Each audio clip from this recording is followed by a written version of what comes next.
Well, Washington beat Washington State in the snow in the Apple Cup. Congratulations to the Huskies, but bad luck for the rest of the Pac-12 Conference. Why? Because Washington State was the Pac-12's best chance to get a team in the playoff. And for the third time in 5 seasons, the Pac-12 will not be part of the college football playoff world. That's bad news across the conference because the payout for getting into the playoff is a cool $6 million per conference. That means Oregon, Oregon State, Arizona, Arizona State, the whole conference, everybody lost $450,000 per member by Washington beating Washington State, or at least it assured it.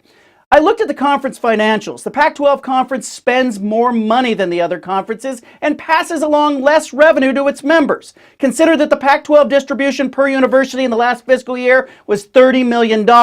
In the Southeastern Conference, that number's $41 million. We're talking about $11 million per member per year over the next 6 years. That's $66 million deficit to its peers. So yeah, the Pac-12 Conference, you have a lot to be proud of. You had some teams that competed well. You'll go play in the bowl season. But I have to ask Conference Commissioner Larry Scott, how in the world do you expect your conference members to compete when they're operating at a financial deficit like that?